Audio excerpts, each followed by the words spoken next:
আসসালামু আলাইকুম। জাতীয় বিশ্ববিদ্যালয়ে ভর্তি পরীক্ষা ২০২৫-এর মানবিক শাখার যে প্রশ্নপর্ব সমাধান পর্বের এটা হচ্ছে দ্বিতীয় পার্ট। আমরা গত পর্বে ইংরেজি এবং বাংলা সমাধান দিয়েছি। তো এ হচ্ছে সাধারণ জ্ঞান এবং বিষয়ভিত্তিক যেই ৪০ নাম্বার সেটার সমাধান। নবায়নযোগ্য জ্বালানি হলো সৌরশক্তি। জুলাই অভ্যুত্থানের প্রথম শহীদ আবু সাঈদ। গণপ্রজাতন্ত্রী বাংলাদেশ সরকার গঠিত হয় ১৮ এপ্রিল ১৯৭১। তারপরে ১০ হচ্ছে ২ জন। ১১/১৯৭৪ জাতিসংঘের সদস্যপদ লাভ করে। কোন তারিখে বাংলাদেশকে বর্তমানের অন্তর্বর্তী সরকার গঠিত হয়? ৮ই আগস্ট। তারপরে হচ্ছে গ্রামীণ ব্যাংকের প্রতিষ্ঠাতা প্রফেসর মোহাম্মদ ইউনুস কত সালে এবং কোন বিষয়ে নোবেল পুরস্কার লাভ করেন? সেটা হলো ২০০৬ সালে শান্তিতে। আর এদিক দিয়ে হচ্ছে বাংলাদেশ জাতীয় পতাকার ডিজাইনার হলো কামরুল হাসান। বাংলাদেশের সর্বোচ্চ বৈদেশিক মুদ্রা অর্জিত হয় তৈরি পোশাক থেকে। আন্তর্জাতিক নারী দিবস ৮ই মার্চ।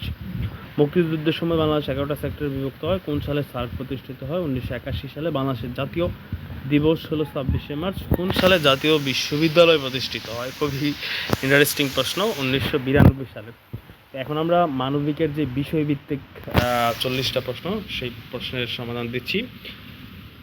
অ্যাটর্নি জেনারেলকে নিয়োগ দান করেন হচ্ছে মহামান্য রাষ্ট্রপতি। নিচের কোনটি বেগম রোকেয়ার রচনা?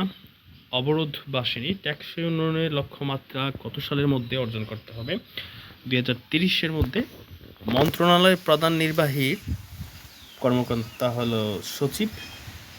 বঙ্গোপসাগর কোন মহাসাগরের অংশ? ভারত মহাসাগরের। পৃথিবীর বৃহৎ রাষ্ট্র হলো রাশিয়া। স্থানীয় সরকারের সর্বনিম্ন স্তর হলো ইউনিয়ন পরিষদ। বাংলাদেশের প্রথম জাতীয় জ্ঞানকোষ বাংলাপিডিয়া কোন প্রতিষ্ঠান কর্তৃক প্রকাশিত হয়? Bangladesh Asiatic society. কত সালে বঙ্গভঙ্গ রদ হয়? ১৯১১ সালে। আর ৫ সালে হইলো এটা তৈরি হয়েছিল। আচ্ছা, এখানে একটা গ্যাপ আছে। তথ্য যোগাযোগ প্রযুক্তির প্রধান উপকরণ কোনটা? সেটা হলো ইন্টারনেট। সমাজের প্রাথমিক একক হলো পরিবার। মানুষের মন ও আচরণকে বলা হয়। কারো জানা থাকলে এটা কমেন্ট করে দিবে। বাংলাদেশের প্রধান রপ্তানি পণ্য কোনটা? সেটা হলো তৈরি পোশাক। ফরাইজি আন্দোলনের নেতা ছিলেন হাজী শরীয়তুল্লাহ। তাজমহল সম্রাট শাহজাহান। সকল কর্মক্ষমতার উৎস হলো সূর্য। আর হচ্ছে খাদ্যে আমিষের প্রধান উৎস কোনটা? মাংস। কে বলেছিলেন মানুষ একটি সামাজিক প্রাণী? এরিস্টটল। কোন দেশকে নিশীথ সূর্যের দেশ বলা হয়? নরওয়ে। WTO এর পুনরূপ হলো বিশ্ব বাণিজ্য সংস্থা বা ওয়ার্ল্ড ট্রেড অর্গানাইজেশন। বাংলাদেশের কোন ধরনের অর্থব্যবস্থা বিদ্যমান রয়েছে? মিশ্র। লাহোর প্রস্তাব পেশ করেন শেরে বাংলা একে ফজলুল হক। ব্যয় করার পূর্ব পরিকল্পনাকে বলা হয় বাজেট। বাংলাদেশ কত শতাংশ মানুষ গ্রামে বাস করে? ১/৪। মুক্তিযুদ্ধে কোন বেতার কেন্দ্রের ভূমিকা অবিস্মরণীয় ছিল? স্বাধীন বাংলা বেতার। ভ্রান্তি কি? তারপরে হচ্ছে প্রাচীনকালে পণ্ড শব্দের অর্থ কী ছিল? ইক্ষু।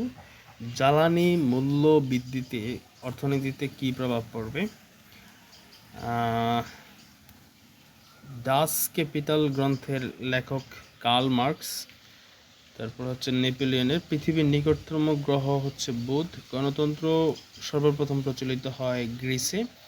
যুক্তিবিদ্যার জনক বলা হয় অ্যারিস্টটলকে। বাংলাদেশের প্রশাসনিক বিভাগ হলো ৮টি। বাংলাদেশ জাতিসংঘের ১৩৬তম সদস্য।